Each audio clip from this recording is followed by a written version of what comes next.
उर्दू यानी हिंदुस्तानी ज़बान के इस खुशनुमा खुश रंग अदब, शायरी, मौसीकी, तारीख़ और दास्तान गोई जैसे बेशुमार नजरानों के साथ जश्न रेख्ता यहाँ मौजूद पुरनूर खूबसूरत हाज़रीन का तहे दिल से इस्तकबाल करता है। दयारे इजहार में सिलसिलावार प्रोग्राम से तारुफ आपसे मैं कराता रहूँगा। मैं हूँ आरजे शाहिद शाह और मेरे साथ है मेरी दोस्त और साथी नम्रता सिन्हा। शुक्रिया शाहिद। आदाब अर्ज़ है, मैं नम्रता सिन्हा जश्न रेख्ता के दयारे इजहार में आप ख़वातीनो हज़रात का इस्तकबाल करती हूँ। ख़याल और लफ्ज़ की दोस्ती भी उतनी ही पुरानी है जितनी इंसानी तारीख़। ऐन मुमकिन है कि ख़याल का जन्म पहले हुआ हो और लफ्ज़ की आमद बाद में, लेकिन दोनों अपनी जगह अहम हैं। आज अपने ख़यालों को लफ्ज़ देने के लिए हमारे साथ एक ऐसी शख्सियत मौजूद है जिसने तस्वीरों को बोलना सिखाया, किरदारों को ज़िंदगी दी। ज़िंदगी का फ़लसफ़ा तमाम आसमानी किताबों और ज़मीनी सच्चाइयों की समझ पैदा करता है। फिल्म मेकर, राइटर, डायरेक्टर इम्तियाज़ अली साहब हमारी इस बज़्म के आज ख़ास मेहमान हैं। सोचा न था, जब वी मेट, लव आजकल और रॉक स्टार जैसी कई पॉपुलर हिट फिल्में देने वाले इम्तियाज़ अली के जहन के पर्दे पर सिर्फ फिल्मों के किरदार ही रक़्स नहीं करते, बल्कि तसव्वुर और हकीकत के दरमियान मुकालमों का सिलसिला भी जारी रहता है। आसमानी लफ्ज़ और किरदार ज़मीनी सच्चाइयों को समझने में किस तरह इंसान की रहनुमाई करते हैं, इम्तियाज़ अली साहब ने भगवद गीता के हवाले से समझने और समझाने की अनोखी पहल की है। आइए खैर मकदम करते हैं इम्तियाज़ अली साहब का। इम्तियाज़ अली साहब और शरीके गुफ्तगू रहेंगी सोम्या कुलश्रेष्ठ, मेरी बहुत अच्छी दोस्त हैं जो खुद एक राइटर और शायरा भी हैं। पोइट्री से मुतालिक क्लब चलाती हैं और साथ ही मैथोलॉजी और पोइट्री पढ़ाती भी हैं। और सौम्या भगवद गीता की तरफ इनका ख़ास रुझान भी है। तो अब ये बज़्म सौम्या कुलश्रेष्ठ के साथ इम्तियाज़ अली साहब के साथ। This track is sponsored by BLK super speciality hospital. Good morning, नमस्कार, आदाब। पहला ही ट्रैक जश्न रेख्ता का और हम इम्तियाज़ अली के साथ बैठे हैं जो कि एक बहुत ही यूनिक, एक बहुत ही अनोखे टॉपिक पर आप सबसे बात करेंगे। मैं जब इस ट्रैक के लिए प्रिपेयर कर रही थी तो इम्तियाज़ सर रह के लोग मुझसे यही पूछ रहे थे कि इम्तियाज़ अली भगवद गीता पे बात करेंगे। जी बिल्कुल, हम भगवद गीता पर बातें करेंगे बहुत सारी, लेकिन उससे पहले क्योंकि आप एक फिल्म मेकर हैं और एक क्वेश्चन है जो आपके फैंस, आपके चाहने वाले, आपके फॉलोअर्स अमूमन पूछते हैं और हम ये सब डिस्कस भी करते हैं कि आपके फिल्म्स में अपने हीरो को एक्चुअलाइजेशन तक या उसकी मंजिल तक या उसके गोल तक, अपने फुलफिलमेंट तक पहुंचाने के लिए एक कंपेनियन का रोल बहुत ज़रूरी होता है। ये अगर आप इस एस्पेक्ट से शुरू करेंगे तो फिर हम भगवद गीता की तरफ आगे बढ़ेंगे। सबसे पहले आप लोगों का शुक्रिया, बहुत शुक्रिया। आप लोग यहाँ धूप में बैठे हैं और उम्मीद है कि आप लोगों को अच्छा लगेगा यहाँ आकर के। भगवद गीता में ताकीद की गई है कि आप जो भी काम करें उसको इस तरह से करें जैसे इबादत कर रहे हैं। उसमें ये भी ताकीद की गई है कि आप जो काम करें उसको कर्म की लालच के बगैर करें। तो हम यहाँ पर हैं, आज का हमारा काम ये है कि हम गीता के बारे में बातें करेंगे, श्रीमद् भगवद गीता के बारे में। और मेरी जो लालच है वो ये है कि सौम्या के थ्रू, आप लोगों के थ्रू मैं इसको बेहतर समझ सकूं। तो बहुत शुक्रिया आप लोगों के आने का और बहुत शुक्रिया जश्न रेख्ता का कि उन्होंने मुझे बुलाया।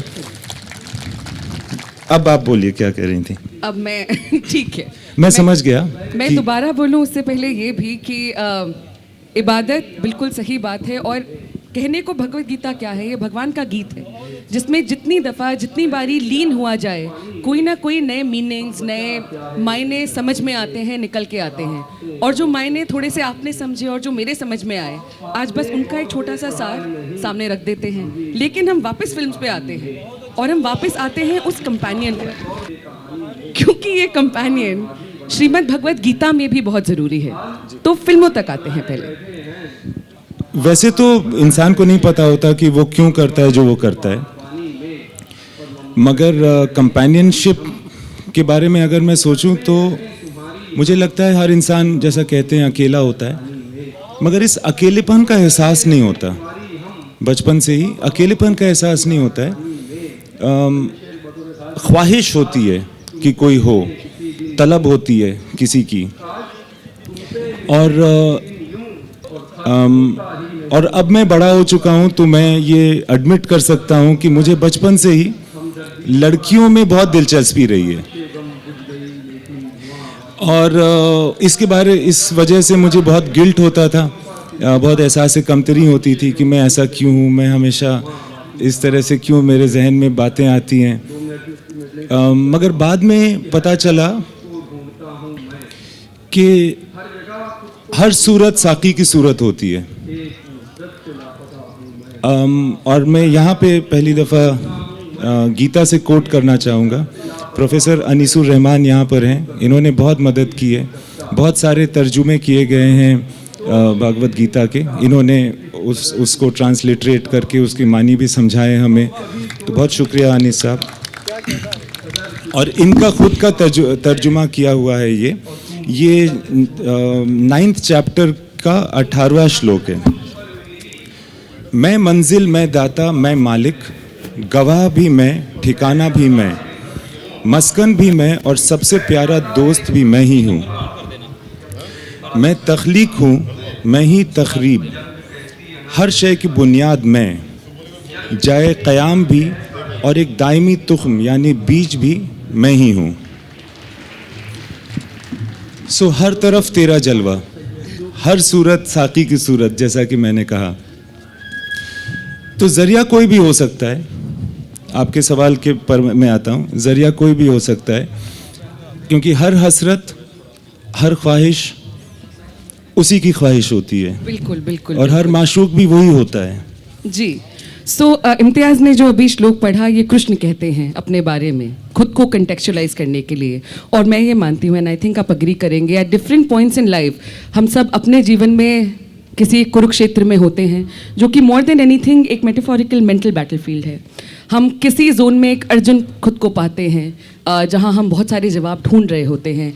किसी जोन में हमें वहाँ पर भी आना पड़ता है जब हमें कृष्ण हो जाते हैं, क्योंकि अर्जुन हमारे सामने होता है जो एक सारथी तलाश रहा है। इम्तियाज़, इस समय आप एक अर्जुन हैं या एक कृष्ण, और इस महफिल में?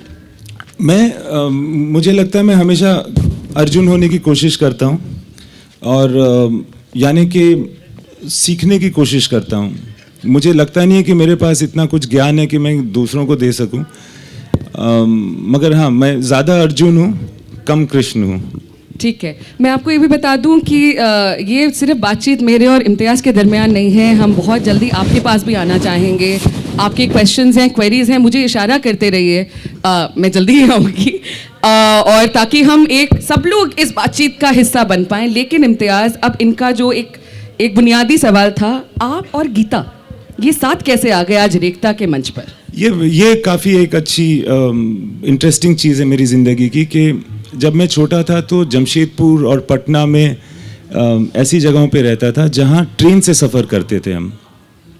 ट्रेन्स की वजह से मेरी ज़िंदगी में बहुत चीज़ें आई, और एक चीज़ आई वो है श्रीमद् भगवत गीता। क्योंकि जब मैं ट्रेन से ट्रैवल करता था तो मेरे वालिद जो हैं उन्होंने कहा कि अब जब तुम 13-14 साल के हो गए हो, 15 साल, आई डोंट रिमेंबर एग्जैक्टली, अब तुम अकेले सफ़र करोगे। तो ऐसा कोई सफ़र होगा, मेरे ख्याल से याद नहीं है, जमशेदपुर से पटना या ऐसा कुछ होगा। तो उसमें मैंने ए.एच. व्हीलर का एक स्टॉल होता है, अब शायद होता है कि नहीं पता नहीं, मगर रेलवे स्टेशन में ए.एच. व्हीलर की एक बुक की दुकान होती थी। पैसे कम थे, मगर मैं कोई किताब ख़रीदना चाहता था, बिकॉज मुझे लगा काफ़ी कूल होगा अगर मैं एक किताब ख़रीदूँ। वहाँ जो किताबें मिल रही थी उतने पैसों में, उनमें से एक पब्लिकेशन थी भगवत गीता की। तो मैंने वो ख़रीद ली, क्योंकि वो बहुत अच्छा पेपर बैग था और वो सामने की तरफ से फोल्ड होती थी, तो मुझे बड़ा अट्रैक्टिव लगी। उसके सामने जो पिक्चर थी युद्ध क्षेत्र की, वो बहुत अट्रैक्टिव लगी। मैंने सुना था तो मैंने उसको ले लिया और उसको पढ़ना शुरू किया ट्रेन के सफ़र में। फिर दूसरे दिन भी पढ़ा, फिर तीसरे दिन भी पढ़ा, और बार बार हर दिन उसको अपने साइड टेबल पर रख करके पढ़ता रहा। और उसमें बहुत सारी चीज़ें मुझे एक जैसे होता है ना कि जो फास्ट मूविंग नॉवेल्स होते हैं, जो फिक्शन नॉवेल्स होते हैं, जो बहुत ही आप क्या बोलते हैं उसको, बेस्ट सेलर वाली बात लगी उसमें मुझे। तो बहुत सारी चीज़ों को मुझे लगा कि अरे यार, ये बातें तो मैं सोचता हूँ या मैं महसूस करता हूँ, ये इनमें है। तो उस वक्त से ही एक अटैचमेंट हो गया था मेरा श्रीमद् भागवत गीता से, तो उसलिए मैं यहाँ हूँ। बहुत बढ़िया। और श्रीमद् भगवद गीता एक इटर्नल फिलॉसफी है। मतलब अगर हम इसको अपने इंडिक ट्रेडिशन का एक सेंट्रल टेक्स्ट भी माने, तो ऐसी बहुत सारी चीज़ें हैं जो श्रीमद् भगवद गीता में बताई गई हैं, जो कि शायद बहुत सारे और स्ट्रेन से मैच करती हैं, मेल खाती हैं। आपको भी कहीं इस बात से रेजोनेंस है कि आपने जो बात शायद भगवद गीता में पढ़ी हो, वो कहीं और, किसी और स्वरूप में, किसी और जरिए से आप तक पहुंची? बहुत दफ़ा ऐसा हुआ है कि मुझे ये एहसास हुआ है, क्योंकि सबसे पहली जो सिंचाई हुई थी, या पहला हल जो चला था मेरे जहन में, वो श्रीमद् भगवद गीता का था। मगर बाद में मैंने देखा जैसे कि हम जिसको सूफ़ी टीचिंग्स कहते हैं, जो मौलाना रूमी की बातों में हमें सुनाई देता है, या औलियाओं की बातों में सुनाई देता है, ये वही है जो पहले मैं गीता में सुन चुका था। तो जैसे कि ईश्वर सत्य है, ईश्वर हर जगह है, जो कुछ भी है वो ईश्वर है, जो नहीं भी है वो भी ईश्वर है। सृष्टि के पहले सत्य नहीं था, असत्य भी नहीं था, जब कहीं पे कुछ भी नहीं था वही था। सो ये सारी चीज़ें ऐसा लगता है कि एक ही जगह से आ रही हैं। और ये बात भी जायज़ है कि अगर मेरे पास कोई नॉलेज है, मैंने आपसे कोई बात सुनी, तो ऑब्वियसली मैं उसको आगे भी बोलूँगा। तो ये बात मुझे बहुत फैसिनेटिंग लगी, ख़ास करके श्रीमद् भगवद गीता का जो सार है, या उसका जो एटीट्यूड है उसमें, और बहुत सारी सूफ़ी टीचिंग्स जिसको हम कहते हैं, उनमें बहुत ज़्यादा समानता लगी। जी, सो जब आप वो बोल भी रहे थे, सत्य नहीं था, सत्य भी नहीं था, जो है वो भी मैं हूँ, जो नहीं है वो भी मैं हूँ, कुछ तो सूफ़ी गाने शायद किसी के जहन में बजे हों, मेरे जहन में पीछे से ज़रूर चल रहे थे। इसके बारे में मैं एक बात बोलता हूँ कि जो ये है ना कि जब कहीं भी कुछ भी नहीं था, ये एक्चुअली ऋग्वेद से है। उसके बाद जो कहते हैं कुन फायकुन, वो कुरान शरीफ से है। बट जब कहीं भी कुछ भी नहीं था वही था, ये ऋग्वेद की एक हिम ऑफ क्रिएशन है, उससे है। पुरुषा सूक्त जिसको कहते हैं, वहाँ पर ये मिलता है। मैं थोड़ा सा बोलूँगी अब। गीता बहुत इंटरेस्टिंग टेक्स्ट है, अगर आप सोचें, आप जहाँ बैठे हैं उस लिहाज से, क्योंकि in the history of time, in the cosmic history of time, एक जंक्चर आया था जब एक युग परिवर्तन हो रहा था, और उस युग परिवर्तन के बाद जो युग आया, कहा जाता है हम उसमें बैठे हैं, और कलयुग बोला जाता है इसको, जो कि कल का युग है। इसके साथ आप वैल्यू जजमेंट्स मत जोड़िए कि अच्छा समय नहीं है, बुरा समय है, जो भी है। लेकिन जब ये युग परिवर्तन हो रहा था, तो एक बहुत बढ़िया कहानी लिखी गई जिसका नाम था महाभारत। महाभारत क्यों लिखी गई, उसके पीछे भी बहुत इंटरेस्टिंग कहानी है कि स्क्रिप्चर्स थे, इडियम्स थे, डायडैक्टिज्म्स थे, टीचिंग्स थी, लेकिन क्या उन्हीं सब टीचिंग्स को एक ह्यूमन लेवल पर ले आके ह्यूमंस के सामने ऐसे प्रेजेंट किया जाए कि वो कंटेक्चुअलाइज कर लें खुद को उसके अंदर, और उन कहानियों के माध्यम से सीखें। और इसी कहानी के अंदर एक बहुत ही इम्पॉर्टेंट जंक्चर पे, जब कुरुक्षेत्र का वॉर पॉइज्ड है, आप बैटल फ्रंट पे पहुंच चुके हैं, और वहाँ पर जाके आप झिझक जाते हैं, आप हिचकते हैं, आपको नहीं समझ में आता कि मुझे ये करना चाहिए या नहीं करना चाहिए। Is this really my duty? मैं अपने फैमिली वालों को मारूं? Is this really my duty? या मैं नहीं भी तो कर सकता हूँ, क्योंकि मैं कर सकता हूँ। तो आप क्या कर सकते हैं, क्या नहीं कर सकते, क्या करना चाहिए, क्या नहीं करना चाहिए, एट इट्स वेरी बेसिक, जो मुझे लगता है इम्तियाज़, other than being a very very relevant scripture or idiom or didactism, it's also a psychological text. It's also a text जो कि इंसानों के उस हिचकिचाहट को, साइकोलॉजी को, क्या करें नहीं करें, कब जाके करें, उसको एड्रेस करता है। सो कर्म की जो परिभाषा गीता में बताई गई है, also as a means not just to act and be a part of the world, but also to master your self, I think this is one of the aspects that's also influenced you. देखिए, इसके बारे में मैं ये कहना चाहूँगा, obviously it has influenced me, but मैं ये कहना चाहूँगा कि जब आप एक समुंदर की तरफ जाते हैं ना, जब आप एक समुंदर के अंदर जाते हैं, उस वक्त आप समुंदर की वेव से में घुसते हैं, उसको महसूस करते हैं, या उस पर आप नौका बना करके चलते हैं। उस वक्त आपका ये जानना कि समुंदर का नाम क्या है, ये कितना बड़ा है, ये कितना कहाँ पे गहरा है, उसकी पूरी नॉलेज को इकट्ठा करने में अपनी ज़िंदगी लगा देना ज़रूरी नहीं है, हर इंसान के लिए ज़रूरी नहीं है। समुंदर इसलिए नहीं बना है कि उसकी नपाई चौड़ाई, उसके ज्योग्राफी को सिर्फ समझा जाए और बस उसके बाद भूल जाया जाए। सो मुझे लगता है कि ये जो श्रीमद् भगवत गीता है, ये इसलिए बनी है कि आप उसके अंदर जाइए और उसमें से आपको जो अच्छा लगे वो ले लीजिए। सो मेरा इंटेंशन यहाँ पे ये बिल्कुल नहीं है कि मैं बताऊँ कि मुझे आपसे ज़्यादा कुछ पता है भगवत गीता के बारे में। मैं सिर्फ अपनी लगन बता सकता हूँ। जैसे कि आपने सुना होगा जो कर्मण्यवाधिकारस्ते मा फलेषु कदाचन, राइट? मतलब कि फल की चिंता मत करो, अपना कर्म करते जाओ। उसका एक तर्जुमा भी है, वो भी मैं आपको बता देता हूँ। This is chapter 2 verse 47. This is, हाँ, आपने सुना होगा कर्मण्यवाधिकारस्ते मा फलेषु कदाचन। अभी धूप की वजह से आप लोग थोड़ा सा बुझे हुए हैं। सब बी आर कुछ चोपड़ा सिखा की दिया है। महाभारत में पहले आता था, तभी मुझे याद है, मैं अपने भाई को बता रहा था कमरे में, तो उस आवाज में भी कह रहा था कर्मण्यवाधिकारस्ते, तब उसको याद आया। तो जी गोपाल चोपड़ा जी हैं, उनका ट्रांसलेशन है कि कर्म कर सकता है लेकिन फल नहीं ताबे तेरे, छोड़ मत अमाल को, सम्र की ख्वाहिश छोड़ दे। यानी कि तुम्हें अपना कर्म करने का अधिकार तो है, मगर उसके फल पर इख्तियार नहीं है। कर्म करो, फल की चिंता मत करो। इंसान को लगता है कि क्यों ना करें, अपनी खुदगर्जी में इंसान सोचता है क्यों ना करें। अगर मैं एक एग्ज़ाम दे रहा हूँ तो ये क्यों करूँ कि मैं अच्छे मार्क्स ना लाऊं, कि मैं सेकंड डिवीज़न आ जाए या फेल कर जाऊं। ऐसा तो कोई भी काम मैं कर रहा हूं तो उसकी फल की चिंता क्यों ना करूं, ये सवाल ज़रूर आता है, आपके जहन में भी आता है, मेरे जहन में भी आता है। तो इसका जो जवाब है ना, जब आप अकेले बैठ कर के सोचें, इसका जवाब भी इसी जुमले में है, फल की चिंता छोड़ दो। उसमें एक वर्ड है चिंता। मुझे ऐसा लगने लगा जब मैं अपने बचपन में ज़्यादा जब गीता पढ़ता था कि कोई भी होली टेक्स्ट हो, कोई भी ताकीद हो, किसी की सलाह हो, उससे क्या हासिल हो सकता है, मैं आपको क्या दे सकता हूँ। ये जो चिंता है ये थोड़ा कम कर सकता हूँ।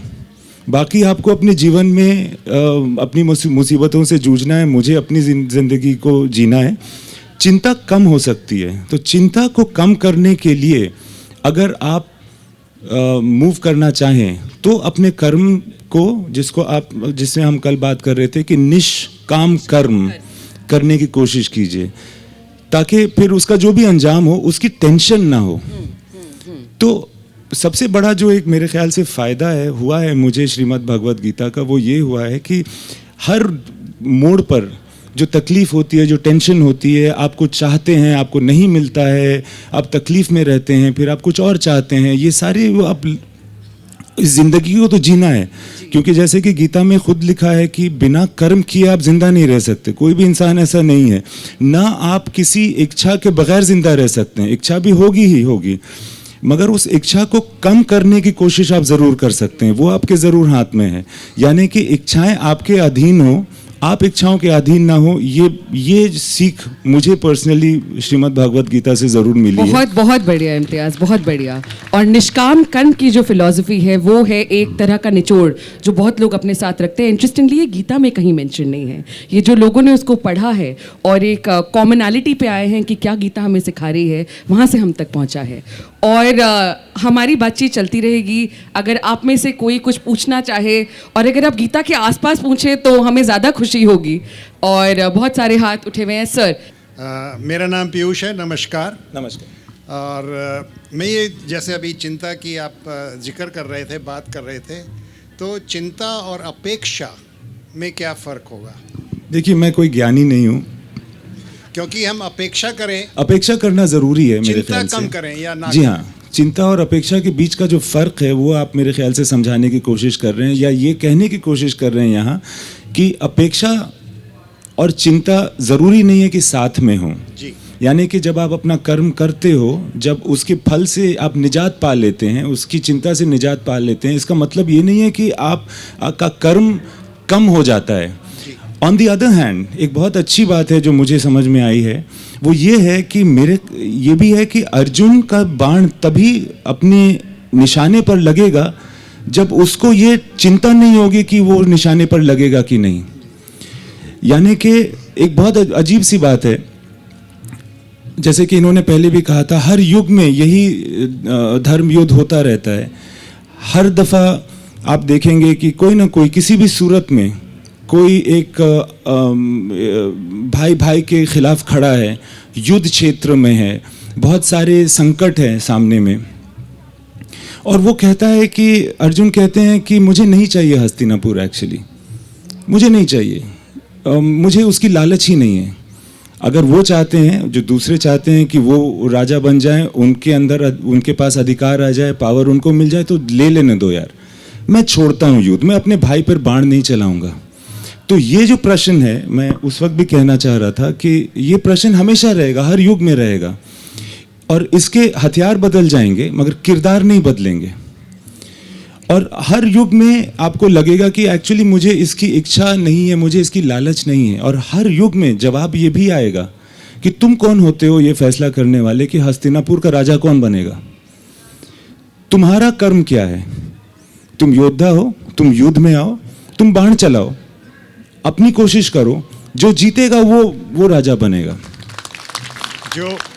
जो हमारी वरीज हैं या एक्सपेक्टेशंस हैं, एक्सपेक्ट जो हम करते हैं उसको एक्सेप्ट कर लें। जी हाँ, थैंक यू, शुक्रिया। बहुत बहुत बढ़िया सवाल और उससे भी बढ़िया जवाब। एक सवाल हम और लेंगे जी। Good morning. खाकसार को राजीव कहते हैं, और मेरे दो सवाल थे, आप में से कोई भी जवाब दे दीजिएगा। पहला ये सवाल है, एक शायर हैं प्रोफेसर अनवर जलालपुरी, उनका जो भगवत गीता पे तर्जुमा है उर्दू में, तो ज़रा मैं पहले तो उस पर टिप्पणी चाहूँगा। और दूसरा सवाल मेरा था कि एक कोई भी किताब है जी, उसको जब वो किताब शास्त्र में तब्दील हो जाए जी, तो कितना फ़ायदा या कितना नुकसान हो सकता है? सवाल ये दो मेरे। बहुत शुक्रिया।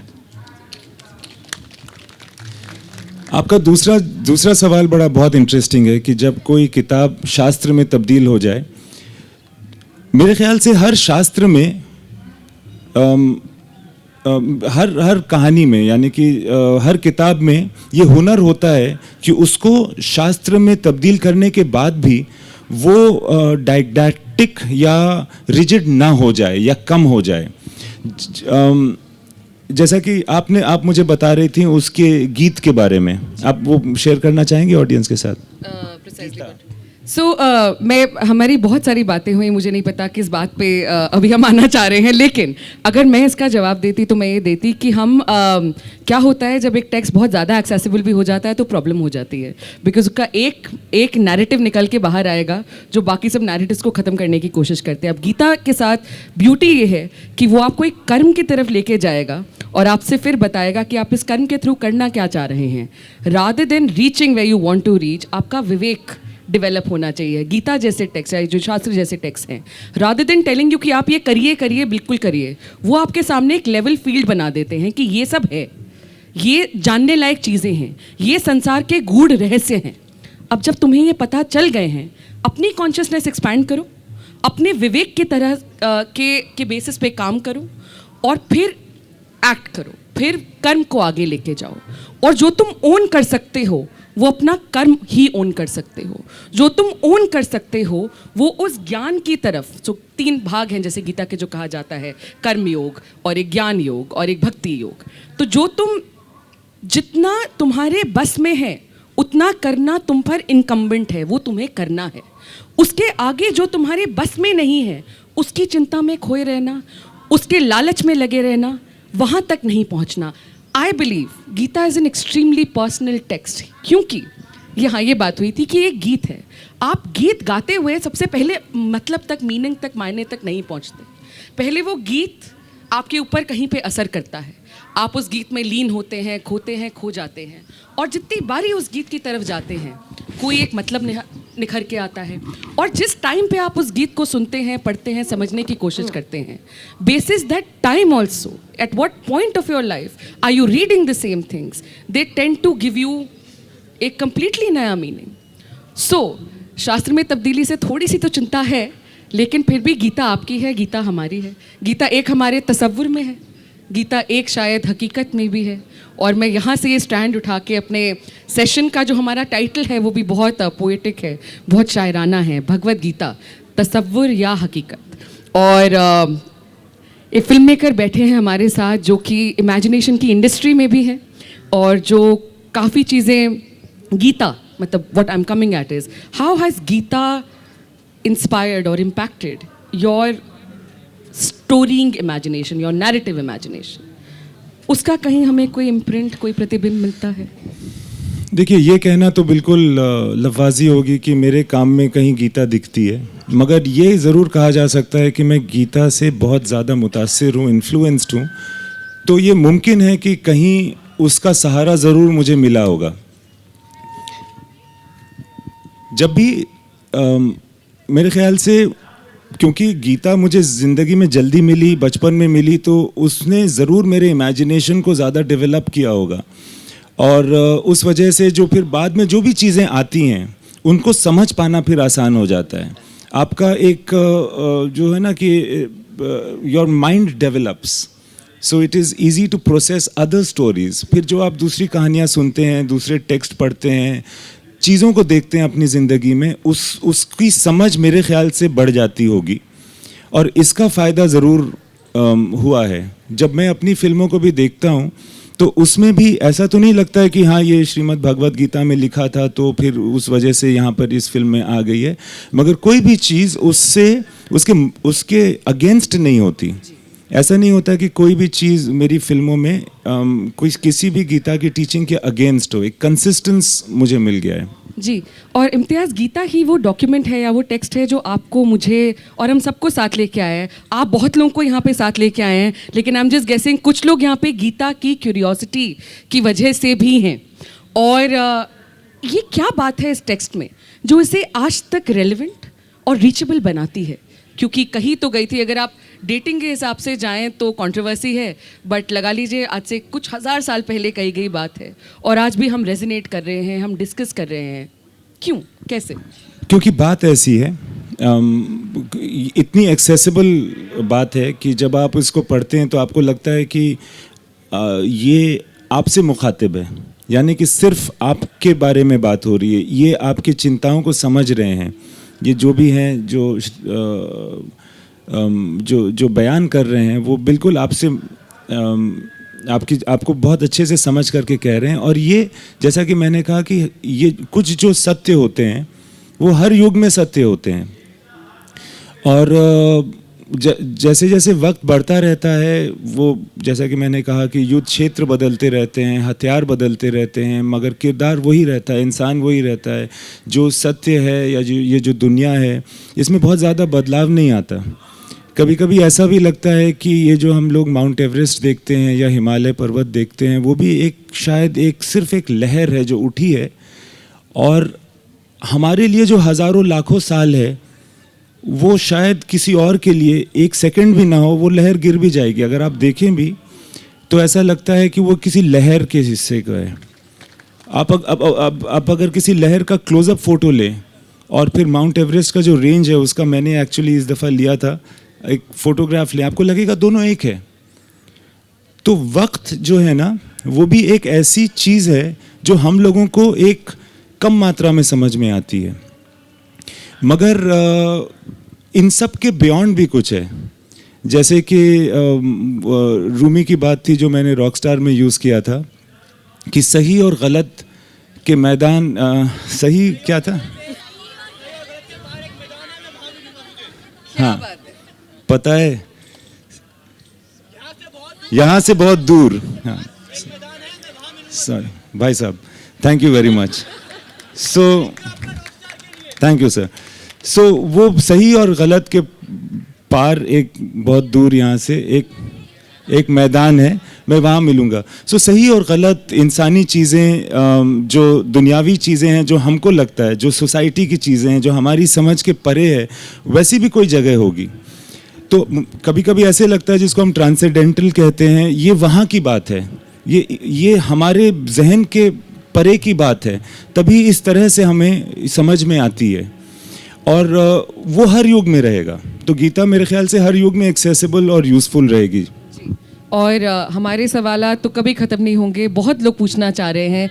क्या आप इधर माइक ले आइएगा प्लीज़?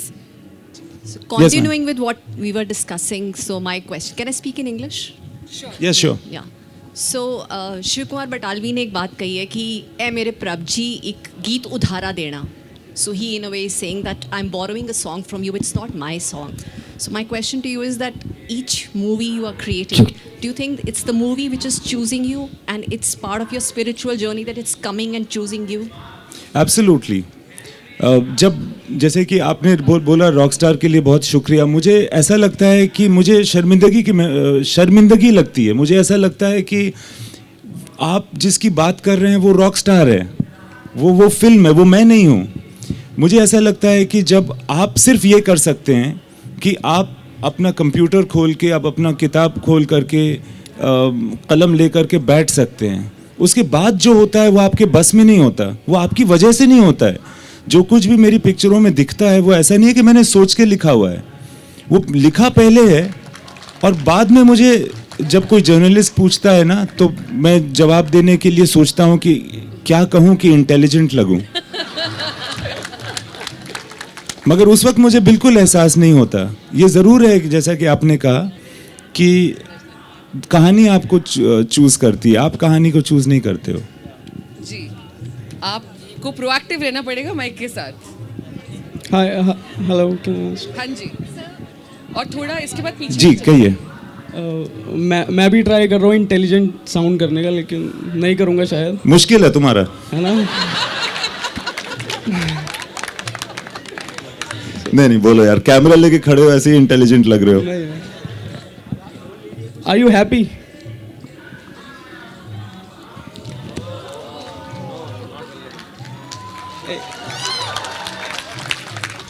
जब लोग ऐसे पूछते हैं ना हाउ आर यू, तो अगर सच्चाई से जवाब दो तो बड़ा मुश्किल है। मैं तमाशा वाला हो गया।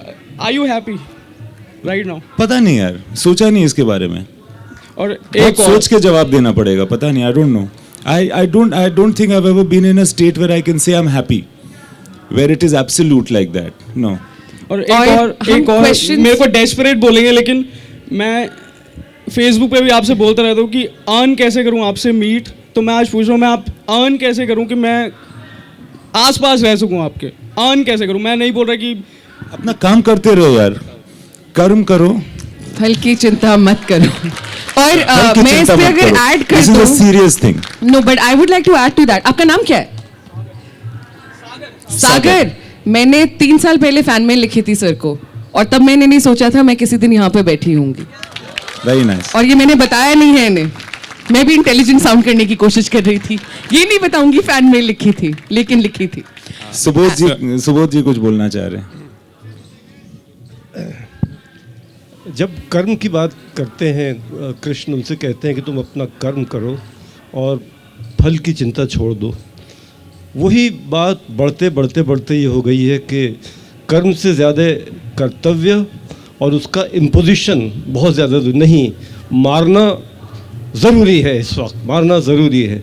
तो एक तरह से ये जो एक जालिम चीज़ है जिसको हम कहते हैं कर्तव्य, जो कि इम्पोज किया जाता है, क्या ये शिक्षा भी देती है गीता? ये आपने जो बात करने की कोशिश की है सुबोध जी, वो बहुत बड़ी बात है, और ये ऐसी बात है कि जिसके बारे में सबको सोचना चाहिए। मेरे ख्याल से वो बात पहुंच चुकी है। कर्तव्य जो है वो किसी मतलब अगेन गीता की तरह अगर उसके सार को समझा जाए और कर्तव्य के जो जो जो जिन लफ्ज़ों का प्रयोग किया गया है उसको समझाने में, उसके बियॉन्ड जा कर के अगर उसके बेसिकली सार को समझ करके अपना कर्तव्य इंसान करे, खुद सोचे, अपने विवेक से सोचे, तो बेहतर है। बगैर सोचे हुए कोई भी काम करना, किसी को फॉलो करना बहुत डेंजरस हो सकता है, खुद इंसान के लिए और सोसाइटी के लिए। इम्तियाज़, मैं आपसे भी ये बात, इसका जिक्र किया था मैंने कि कर्म करते करते एक और जो बहुत इंपॉर्टेंट वर्ड है जो हमें गीता से मिलता है वो है धर्म, जो कि अक्रॉस एजेस बहुत डिस्टॉर्ट हुआ है, इसके बहुत सारे मायने निकले हैं। लेकिन अगर कर्म उस धर्म के दायरे में है, उस धर्म को समझे बिना किया जाए, अच्छा आप हिंदू फिलॉसफी पढ़ेंगे, बुद्धिस्ट फिलॉसफी पढ़ेंगे, जैन फिलॉसफी पढ़ेंगे, उन सब में धर्म के मायने फ़र्क हैं।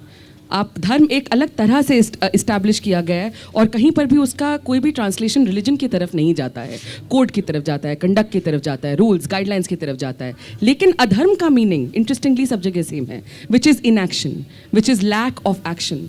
तो अपने धर्म के एम्बिट को समझिए, क्या सही है क्या गलत है, अपना विवेक उस लेवल तक डेवलप कीजिए। कर्तव्य इम्पोजिशन से पहले डिस्क्रिशन डेवलपमेंट करने की भी, ज्ञान बढ़ाने की, ज्ञान वृद्धि की, जो चैप्टर 5 है आपको पूरा कर्म ज्ञान योग मिलेगा कि आप कर्म के मायने से, कर्म के माध्यम से ज्ञान तक कहाँ कैसे पहुँचे।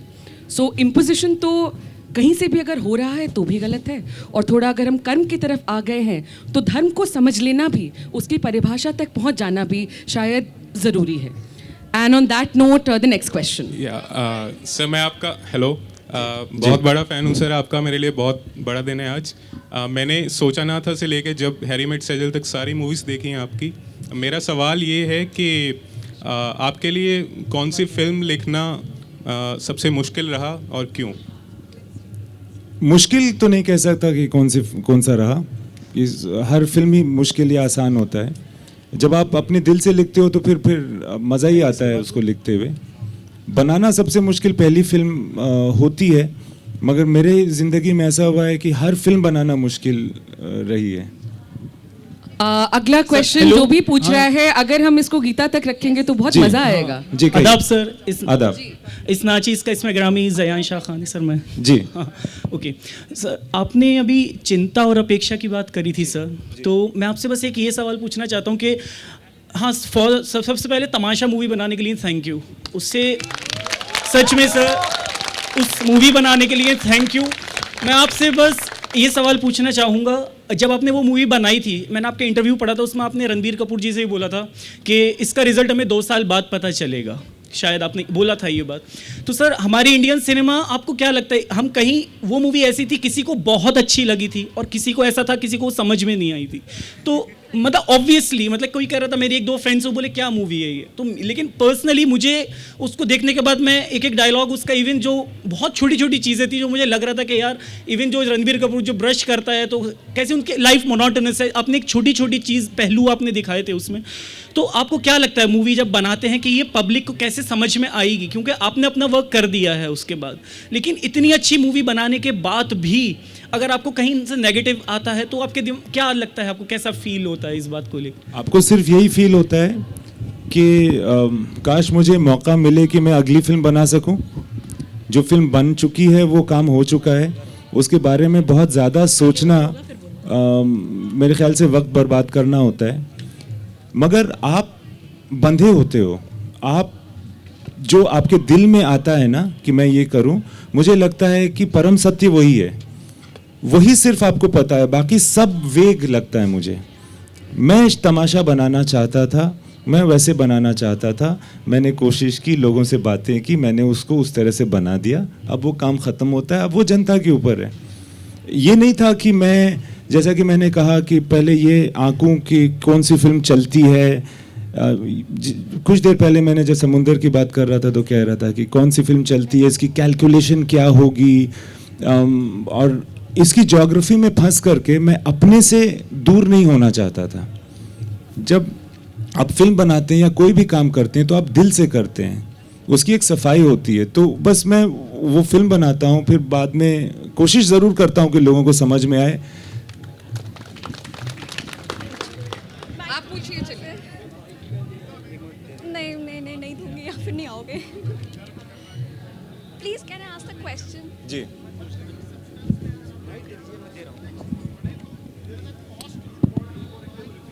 There is a cost involved. जी अगर मैंने अपना कर्म करना है उसकी मुझे कुछ कॉस्ट देनी पड़ेगी। जी जी उसके लिए मुझे कुछ कॉस्ट देनी पड़ेगी। जी Am I ready to give that cost? Sometimes it may happen that you achieve what you desire by your hard work. आप जी। वो अचीव कर लेते हैं, लेकिन जब आप वहाँ खड़े होते हैं आपको लगता है नहीं ये नहीं था जो मुझे चाहिए था। जी वो धर्म भी हो सकता है जैसे इन्होंने बोला है। जी। पॉसिबल है कि वो धर्म है। देखिए ज़रूरी ये है ना कि उसके सार को समझा जाए।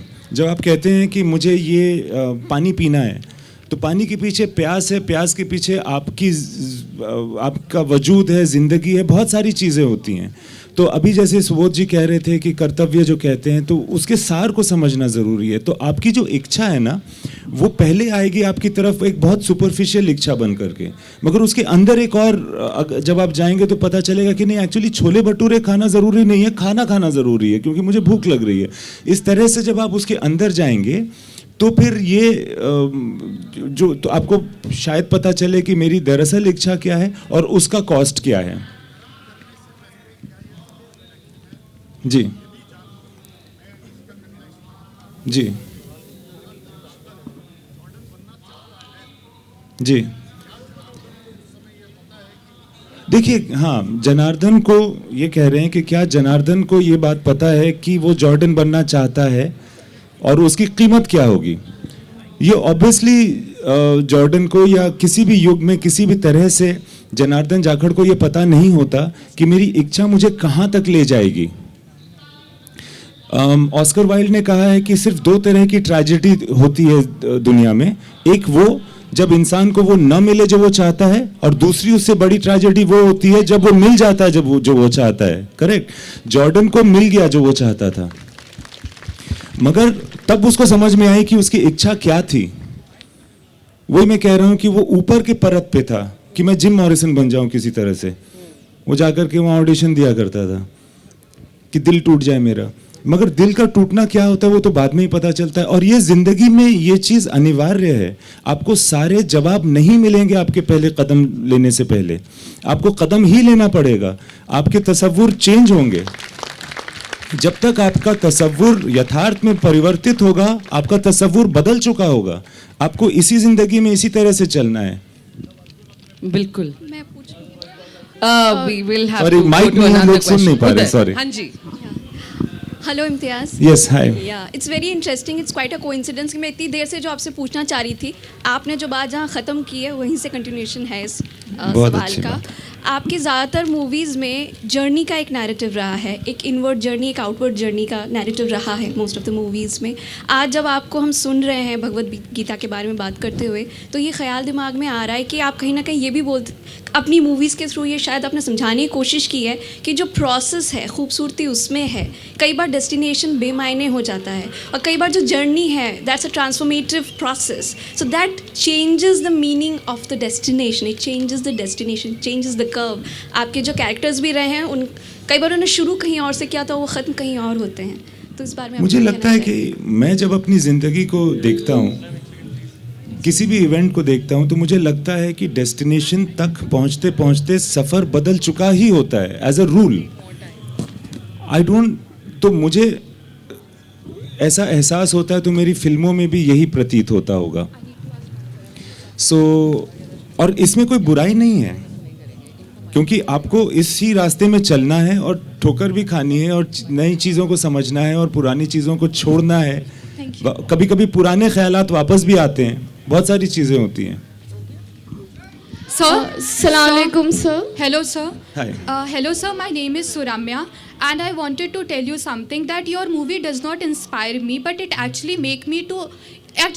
helped me to understand myself. As a philosopher, Hegel said that every event has a cause, and that is something which I understood from your movie only. And sir, the one thing which you taught me is that कि हम लोग जो दिखाते हैं, हम जो हैं actually वो हम होते नहीं हैं। वो सारा इम्पैक्ट होता है जो हमें सोसाइटी से या हमारे माँ बाप से या हम किसी को देख के बनना चाहते हैं उसका होता है। और जो हु एम आई वाला क्वेश्चन है वो मुझे आपके थ्रू समझ में आया है. So thank you so much for that. One thing I would like to add, Yes, ऐसा sir. भी नहीं होता है कि आपको अपनी जिंदगी पर कोई कंट्रोल नहीं होता. सर कंट्रोल, सर देखिए कंट्रोल की बात नहीं होती है जब आप खुद से बात करते हैं और जब आप सोते हैं, जब आप उठते हैं तो आपको पता नहीं होता है कि आप सच में हैं कौन. नहीं, ये तो कभी पता नहीं होता कि आप हैं कौन. मगर जैसे कि भागवत गीता में भी लिखा हुआ है ना कि एक रथ है, Yes, sir. उसके घोड़े जो हैं वो सेंसेस हैं, यस सर. मगर उस पर जो चैरिटियर है वो आपका विवेक है, वो Yes, आपका दिमाग है. आप उसको भी इस्तेमाल करेंगे. मेरे ख्याल से मैंने अपनी जिंदगी में मैं कौन हूँ जैसे बोरिंग सवाल से काफी दूरी कर लेने की कोशिश की है.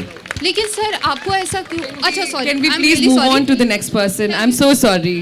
अस्सलाम वालेकुम sir. So, Yes, ma'am. Assalamu alaikum. I'm Shimran Zaman and I've been learning classical Indian dance for the past 11 years now. But कभी कभार स्टेज में अभिनय परफॉर्म करते टाइम ऐसा कभी कभार फील होता है कि जो हम भाव कर रहे हैं क्या वो रस ऑडियंस तक पहुंच पा रहा है. तो मैं आपसे यही पूछना चाहती हूँ कि आप कुछ अपने कैरेक्टर्स में एक्स्ट्रा एफर्ट डालते हैं कि वो भाव एज अ रस ऑडियंस तक पहुँच पाए. एक्स्ट्रा एफर्ट डालता ज़रूर हूँ, मगर इस एक्स्ट्रा एफर्ट की वजह से कभी कभी जो स्टांस है ना वो ख़राब भी हो सकता है. हाँ, और ये जो सवाल आप कर रही हैं ना इसका जवाब आपको ज़िंदगी भर नहीं मिलेगा, और मेरी दुआ है कि ना मिले. आपको हमेशा इसी इनसिक्योरिटी में एज ए परफॉर्मर रहना पड़ेगा कि जो मैं बात करने की कोशिश कर रहा हूँ, जो मैं नृत्य दिखा रही हूँ वो पहुँच रहा है कि नहीं पहुँच रहा है. मगर कभी कभी ना हम कुछ ऐसे हथकंडे इस्तेमाल कर लेते हैं जो हमारे आर्ट को आर्टिफिशियल कर देती है, उससे हमें बच के रहना चाहिए. last question I will decide. Who has the mic? Yes, sir. मेरा नाम राजीव वाधवा है. मैं सिर्फ ये जश्न रेख्ता अटेंड करने के लिए इंग्लैंड से आया हूँ, भागा हुआ. Welcome, welcome. इस्तकबाल है आपका. When I was planning the journey and arranging to cover my work, etc., this topic was one of the top ones that I really wanted to attend, so I came. मैं आपसे ये पूछना चाहता हूँ, मैंने भगवत गीता को बहुत पढ़ा है बाकी धर्म की किताबों के साथ. तो मैंने महेश योगी जी का इंटरप्रिटेशन पढ़ा है, राधा कृष्णन जी का पढ़ा है. आपने जो अभी कोट किया उर्दू में, एक जनाब यहाँ बैठे थे, तो मैं चाहता हूँ आपने होपफुली और भी दूसरे भी इंटरप्रिटेशंस या एक्सप्लेनेशंस पढ़े होंगे. सबसे अच्छे या आपको जो पर्सनली टच करते हैं, I am not talking about वर्बैटिम literal translation, बल्कि जो एक्सप्लेनेशंस हैं, आप एक दो बता सकते हैं जो. देखिए, मैं आपको मेरी वहाँ पर एक किताब रखी थी, वो दे सकते हैं जी. ये मैं ज़्यादा यूज़ करता हूँ, ये मेरे पास होती है. मेरे पास 3 एडिशन है. ये जो है ये भक्ति वेदांता स्वामी प्रभुपद के हैं का है, कृष्णा कॉन्शियसनेस सोसाइटी वालों का है. पेंगुइन में एक मेरे पास एक अंग्रेज़ी में तर्जुमा है, एक सौम्या ने कल मुझे दिखाया. फिर राधा कृष्णन का है जो इनके पास है, एक महात्मा गांधी का है जो इन्होंने कल मुझे गिफ्ट किया. और मुझे लगता है सभी पढ़ना चाहिए ना. ऐसा तो है नहीं कि एक ही बार पढ़ने की इजाज़त है, हर दफ़ा हर अलग अलग पढ़ना चाहिए. मगर कहते हुए मैंने कोशिश ज़रूर की है कि इस तरह की का तर्जुमा उठाऊं जो लोगों को आसानी से समझ में आ सके और सिंपलिस्टिक रखूं, ताकि लोगों को कुछ यहाँ से मिल सके. सिर्फ ये ना मिले कि मैं कितना ज्ञानी हूँ. हेलो प्लीज आप बताएं. हेलो जी जी जी. मैं हाँ. Sir, first of all, my name is Shweta and I'm your huge fan. Huge. Sir, me too. Sir, first of all, we want to say thank you so much. Because sir, जब हमने तमाशा देखी उस वक्त exam चल रहे थे, Delhi university से हूँ मैं, तो एग्ज़ाम्स चल रहे थे, तो झूठ बोला घर पे कि मतलब मूवी देखने मतलब अलाउड नहीं था, झूठ बोला कि फिर भी गए हम थिएटर में. मैं और मेरी फ्रेंड दोनों ने झूठ बोला, सबसे झूठ बोला कि एडमिट कार्ड लेने जा रहे हैं, मूवी देखी. एंड देन उसके बाद मैं फिर एग्ज़ाम के बाद फिर दोबारा गई देखने. एंड देन मैंने सबको बताया, देन इससे मिली. और सर आपकी मूवी से इंस्पायर्ड होके we used to teach some children and जो उनके अंदर का टैलेंट है वो निकालने की कोशिश कर रहे हैं. Just because sir you won't believe कि एक minute please sir, you won't believe, let me tell you कि जब एग्ज़ाम दे रहे थे मैं पेपर पे सिर्फ चली कहानी की स्टोरीज लिख रही थी एंड मार्क्स कितना मार्क्स मिला? चिंता नहीं पास हो गई, वेरी गुड। एक मिनट सर प्लीज सर उसके बाद हमने सोचा हर इंसान में एक टैलेंट होता है, उस टैलेंट को निखारना चाहिए, तब हमने स्लम एरियाज के बच्चों को पढ़ाया, उनसे हम प्लेस करवाते हैं अब अलग अलग जगह पे। Very good, just because of you, thank you so much. Congratulations. Hello Thanks to you. Sir Thank you. And one more question, sir. Who is your favorite Hello. character from Gita? Hello. In Yeah. Bhagavad Gita. I want to know about your favorite character in Bhagavad Gita. मोहतरमा जरा नजरों को उठाएं, मैं यहाँ हूँ। या sir एक सेकंड, उनकी बात हम खत्म करते हैं, हम श्री जरूर कृष्ण। आते हैं आप तक। हाँ हेलो जी, he is the one who saying it. या इम्तियाज़ भाई, मैं झारखंड से आया हूँ, आपके जमशेदपुर के काफ़ी नज़दीक एक बदनाम सा शहर है धनबाद, वासेपुर के लिए। वहाँ से आया हूँ इसी जश्न रेख्ता के लिए। एक बहुत कमीना आदमी है जिसका नाम है अनुराग कश्यप। या जहाँ भी मिले वहीं पर ना आप उसको ठोक देंगे, पकड़ के ठोक दीजिएगा। सर ऐसा है कि आपके बातों से अभी पता चला कि एक अंग्रेज़ी कंपनी AH व्हीलर की दुकान से एक मुसलमान भाई ने 14 साल की उम्र में भगवत गीता खरीदा और उसके मन में पहला हल, उसके कोमल मन की मिट्टी में जो पहला हल चला वो भगवत गीता का था। ये अल्फाज आप ही के मुख से सुनने मिल सकता है सर। और ये मेरी बहुत सबसे बड़ी खुशकिस्मती है। हाँ सर, कि ऐसा हुआ। सर मैं आपसे कहना चाहूँगा कि हिंदुस्तान के गोशे गोशे में, छोटे छोटे शहर में, छोटे छोटे नगरों में एक महाभारत हर घर में मिलेगा। आपको धृतराष्ट्र मिल जाएगा, कर्ण मिल जाएगा, कुंती भी मिल जाएगी, कोई ना कोई उस पात्र का रूप हर घर में मिल जाएगा। सवाल मेरा आपसे ये है कि इस कलयुग में हम लोग सब अर्जुन बनने की कोशिश करते हैं पर कृष्ण नहीं मिलता। क्या बात है, वाह। अगर कृष्ण चाहिए तो आप कहाँ जाओगे? अगर कृष्ण मिल जाए तो वो कहेंगे कि राधा नहीं मिलती। नहीं सर, उसके बिना तो ये महाभारत ही अधूरा है सर। आपको यदि कृष्ण की कभी ज़रूरत होती है तो क्या आप गीता पे जाते हो, गीता ही पढ़ते हो, या कहीं कोई है ठिकाना जहाँ हम भी जा सकें? नहीं यार, ऐसा कोई ठिकाना नहीं है। अगर मिलेगा तो मैं SMS करूंगा आपको। जरूर सर, जरूर। मगर मैं तो गीता ही पढ़ता हूँ, या कभी कभी कोई और दूसरी चीज़ें होती है ना, कुछ होली टेक्स्ट होते हैं, या कोई किताब होती है, या कोई शायरी होती है, वो देखता हूँ, सुनता हूँ। जी आप गीता से बड़े मुतासिर हैं। सागर साहब ने आपसे एक सवाल पूछा था कि आप खुश हैं कि नहीं। आपने कहा अभी मैं जवाब नहीं दे सकता। उसका जवाब सर गीता में ही है, आप किसी वक्त ज़रूर देंगे। मैं ज़रूर मानता हूँ ये बात, क्योंकि गीता है इसीलिए खुश कैसे रहना है। Nothing is permanent, nothing is yours, so why to worry, this says Gita. मैं बहुत पढ़ता हूँ सर। मेरा एक सवाल है, सवाल नहीं है, मैं सिर्फ पूछना चाहता हूँ। हमने गीता को जोड़ा टेक्स्ट से, स्क्रिप्चर से, सूफीज़म से। मेरा ये मानना है पहला अगर पोइट्री रिसिटेशन हुआ था तो वो गीता था, और भगवान कृष्ण इस सृष्टि के सबसे बड़े शायर तब भी थे और आज भी हैं। उसके बाद सब शायर बने हैं।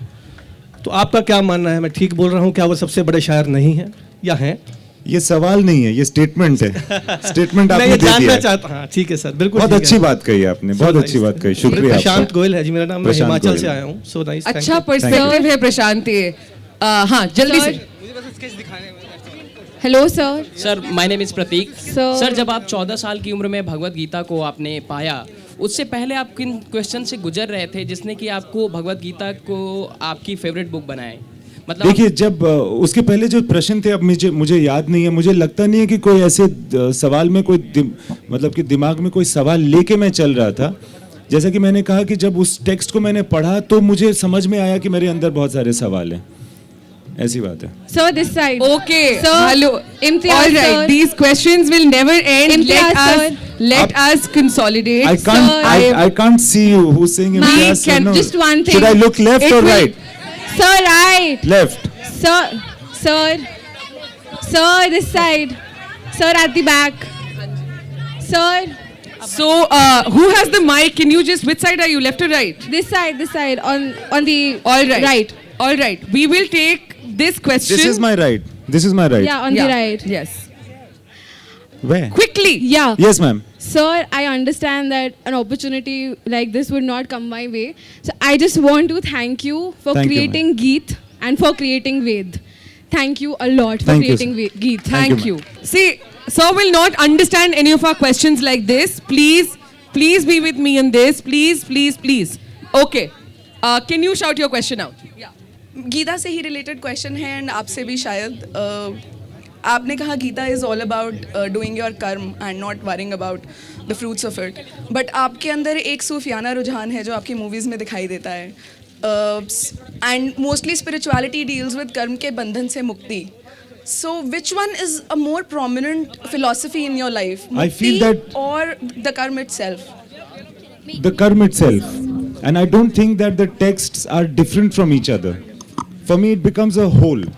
Like I'm not aware of why I'm doing what I'm doing. As I said, it's not as though I've read in this khand and in that shlok. Yeah, it chooses you. And then you do it with a definitive force that is that you're capable of. And then the inspiration then you realize is coming from various places. And for me, that whole base of knowledge is the same. I have not the intelligence to understand the difference between what is called Sufism and what is called the Srimad Bhagavad Gita. Next session is Gulzar. All right. Hello. I know we have so many questions, so many questions. We are 10 minutes above time. Gulzar Dehelvi साहब is waiting. His session is supposed to take place. यहाँ पर इसके बाद अब आप लोग कुछ बोले उससे बढ़िया है मैं इम्तियाज को आगे कर देती हूँ कि कुछ concluding. Yeah. My question is, you spoke about विवेक. आपने विवेक की बात की. पूरे महाभारत में एक ही कैरेक्टर था जिसका विवेक बार-बार दिख के आता था, वो था करण. करण के बारे में आपको क्या लगता है? करण के बारे में मेरे ख्याल से आप जो श्याम बेनेगल जी ने जो कलयुग फिल्म बनाई है ना वो ज़रूर देखिएगा. शशि कपूर जी उसमें करण का रोल प्ले करते हैं. तो मेरे ख्याल से मेरी भावना भी वही है. लंबा जवाब है तो आप फिल्म देख लीजिए. Okay, no. Okay, I'm so sorry. I know all of you hate me from the core of your hearts. That's fine. ये मेरा कर्म है, मैं ये कर रही हूँ. इम्तियाज concluding statements यहाँ से. Thank you very much. On the Gita. बहुत शुक्रिया. Concluding statement वो ये है जो मैं उसका सार देता हूँ, फिर आप उसको कोट करना जैसे हमने डिसाइड किया था गाड़ी में. जैसे कि भागवत गीता कहती है कि ये मैं आपको ये नॉलेज दे रहा हूँ, मगर उसके बाद आप अपने विवेक का उपयोग करके डिसाइड कीजिए कि आपको किस तरह से चलना है. और यही बात आप ये बहुत ही सिंपल एक आप अगर ये याद रखना चाहें, यहाँ से ले जाना चाहें, हमने बड़ी सारी बातें करी, लेकिन 18 चैप्टर के 63rd श्लोक में कृष्ण आपसे ये कहेंगे कि जितने सीक्रेट्स थे, जितनी चीज़ें थी, मैं आपको जो बता सकता था मैंने बता दी. अब यथा इच्छसी तथा कुरु. अब जो आप बात यहाँ से लेना चाहें तो on that note thank you Imtiaz. Thank you very much. Thank you. बहुत शुक्रिया सबका, बहुत शुक्रिया. फिर से हम लोग मिलेंगे. Thank you so much. Thank you. We will definitely as Rekhta. Can we also thank Rekhta for getting Imtiaz here? And we need a great तालियों के साथ हम चाहते हैं एक दफा आखिरी बात मैं कहना चाहूंगा कि ये जो अधूरापन की फीलिंग होती है ये कभी खत्म नहीं होती और ये जरूरी है इंसान की जिज्ञासा को जिंदा रखने के लिए. सो वो अधूरापन लेके मैं जा रहा हूँ इस वादे के साथ कि हो सकता है इंशाल्लाह फिर हम मिले, फिर बातें करें. बहुत शुक्रिया.